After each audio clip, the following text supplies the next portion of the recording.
Hello mga kalahi, no? Good afternoon sa inyo lahat mga kalahi. Good afternoon sa inyo lahat. Sana nasa mabuting kalagayan kayo lahat, no?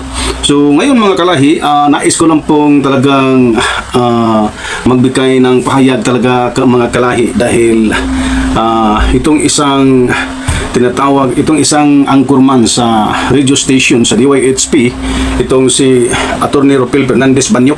Ang kaniyang pong mga pahayag kaninang umaga atol sa yung interview kay dismiss yata yung mayor sa Cebu City, si Mayor Mike Rama, no? Kaninang umaga mga kalahi, narinig ko talaga yung mga pahayag niya bago sila nag-umpisa nag-uusap diyan sa on-air sa DYHP. Narinig ko na nabanggit talaga niya na itong si Sara Duterte sa lahat daw ng mga opisyal sa government, siya daw ang pinakataas daw na rating or trust rating sa research or sa Okta research. Yun. No, siya daw ang pinakataas. Kumbaga, pinapalabas niya or sa Bisaya pa gusto niyang ipalabas, gusto niyang iyang ipadungog sa mga katauhan na ang idol niya maubay gisaligan talaga sa mga katawan or mataas ang trust rating. Gusto niya ipalabas. So ibig sabihin, siya ang pinakamataas na trust rating at saka yung performance rating, siya daw ang mataas, sabi ng isang anchorman sa radyo sa DYHP, si Ropel Banyok. Katanungan ko, kasi attorney o abogado, no? Hindi man lang sinisigurado kung talaga bang siya ba'y pinakamataas. Baka naman, yung Okta Research ngayon, umangat si Sara Duterte, pero hindi siya nakalampas sa trust rating ng ating Pangulo PBBM. Okay? Na dati, ang ating Pangulo PBBM, ang trust rating sa Okta Research, sa research nila yung nakalipas, is 65%. Bumaba to 60%. Yun, ang dati 65, bumaba ang ating presidente na 60% na lang.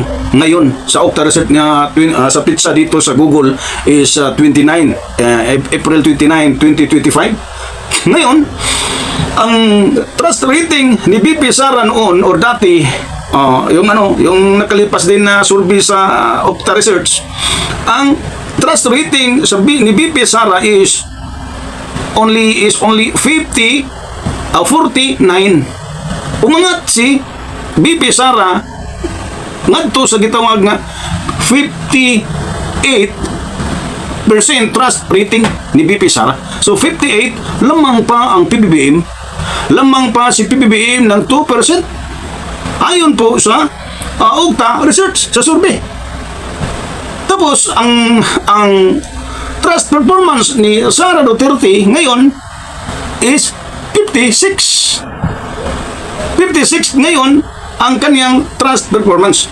Ang trust rating niya is 58, tapos 56 yung performance. Ngayon yun. Ang kang PBBM ngayon, bumaba pero mas mataas pa sa trust rating ni Sara Duterte dahil 58 or 60% ang kang PBBM, tapos 59 ang trust or yung performance ng ating mahal na Pangulo. Kaya sasabihin ko ngayon sa iyo, Ropel Banyok, fake news ka. Fake news. No, pinapaniwala mo sa mga tao, sa mga nagkikinig sa iyong programa sa radyo, na kumbaga parang ang tiwala sa mga tao doon kay Sara mahigit pa kaysa kang PBBM. Hindi nakahigit. Fake news. Kaya hindi ka talaga delikado yung ginagawa mo, Ropel Banyok, napaka-bias mo. Ikaw yung anchor ng station, radio, media, na hindi mo alam kung ano yung media. Dapat mediator, pero malinaw na ikaw po ay talagang napaka-bias, one-sided. At saka fake news yun. Fake news yung ginagawa mo. Baka na may hindi lang sana mangyari. Baka na may dahil sa iyo, Ropel Banyok, yung DYHP, baka may alam nyo naman yung PBBM, napakatalino yung diskarte. Tingnan ninyo yun si Tatay Digong. No? Talagang hinahamon-hamon, no? Pinagsabihan ng anumang pagmumura, bangag, weak leader, no? Talagang tinitiis lang ng Pangulong mabait. Pero saan ngayon si Duterte? Saan ngayon si Digong? Kaya mag-ingat ka, Mr. Rupil Banyok. Baka na may apektado yung station, radio station nyo. Ha? Kaya ipakita ko sa inyo mga kababayan, ipakita ko sa inyo mga kalahi itong Okta Research Now, April 29, 2025, no? Ito po, dito po makikita natin ang kang BBM at saka kang BP Sara, no? Ito 'yon mga kalahi. Tingnan ninyo nang tingnan ninyo. Yan. Pag maliit 'yun mga kalahi, pwede ninyo i-research sa Google. Okta Research Survey. I-Google ninyo, makikita niyo doon kung ilan ang trust rating ng ating Pangulo, PBBM, at saka ang performance niya, tapos yung kang Sara Duterte. Hindi naman para sa akin. Tingnan niyo, tingnan mo muna niyo.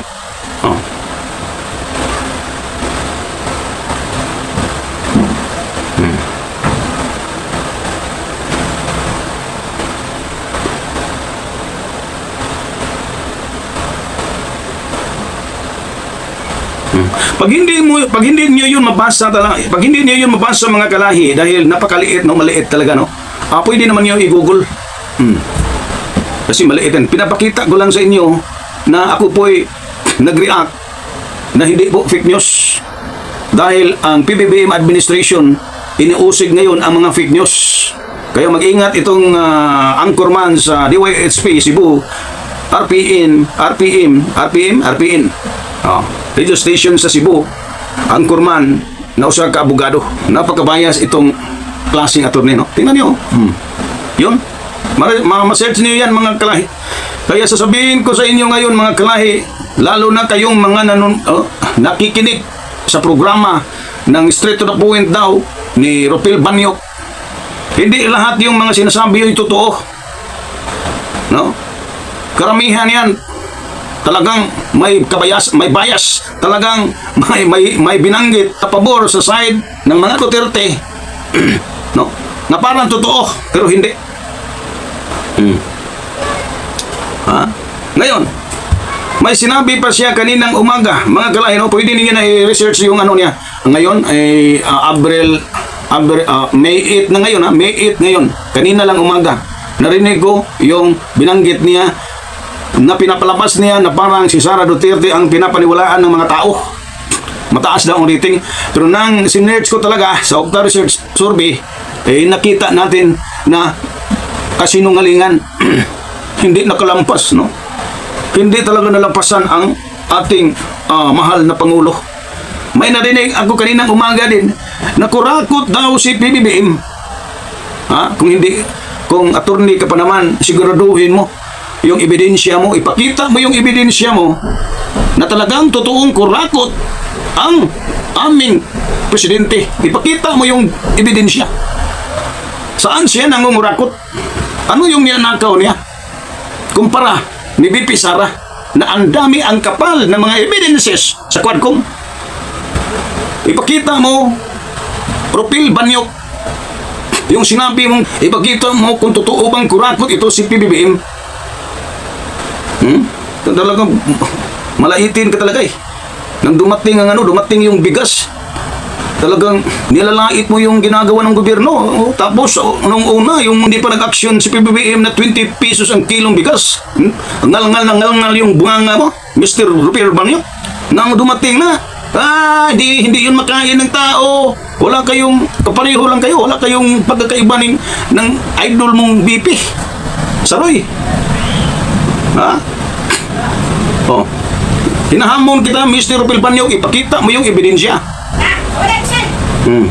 Ebidensya na totoong nangungurakot itong si PBBM.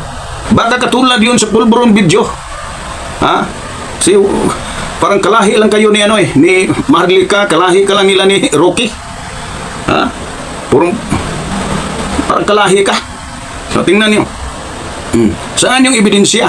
Sa pulburon video na tinatawag ninyong bangag, adik ang presidente, saan yung ebidensya nyo hanggang ngayon, mag-eleksyon na, wala kayong ipinakita na video na totoo. Tulad ng tinatawag pulburon video, isang paninira. Ngayon, nabubulgaran sa Tricom, mga vlogger ni Duterte, iyakan, dahil nabulgar doon na fake news pa pala sila kasama ka, Mr. Phil Banyok. Kasama ka. Hiling lang mo yung mga tao nakikinig sa iyo, akala nila totoo yung mga sinasabi mo. Sabihan mo pang ang presidente, nga kurakot ang presidente. Kaya nga ang pinagsabihan ka ni Byron Garcia na putot. Hindi naman ako magsabi na ganyan sa iyo. Hayaan na natin na yung height mo. Tapos yung boses mo na para daw naipit na butike. Okay lang yan kasi ayun, boses mo yun eh. Pero sabihin ko sa iyo, mag-ingat ka sa bunganga mo, Mr. Banyok. Kasi baka na may masira yung karir mo. Abogado ka pa naman. Hinamon kita, ipakita yung ebidensya mo. Nangungurakot si PBBM. Kasi kailangan ebidensya eh. Lalo na ngayon sa panahon ni PBBM. Hindi ito katulad ng dating administration, dating gobyerno noon ay hindi na kailangan ng ebidensya noon dahil talagang i-eject ka, papatayin ka talaga pag matripan ka. At ikaw po'y kalaban ng gobyerno. Ngayon, hindi. Napakabait sa presidente. Due process of law, human rights ang pinapatupad. Kaya, ikaw, para mananatili yung istasyon mo, ay dapat mag-iingat ka. Payo ko lang sa'yo. Ito yung payo ko sa'yo. Baka na may mawalan kayo ng ano dyan. Hindi naman mayabang at hindi naman maingay ang administrasyon. Hindi naman maingay ang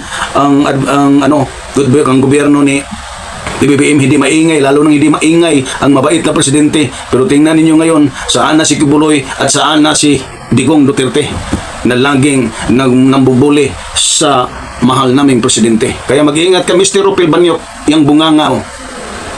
Kaya dito lang tayo mga kalahi. No? Please naman mga kalahi, subscribe sa ating pong channel, sa ating pong vlog, Kalahi Saban.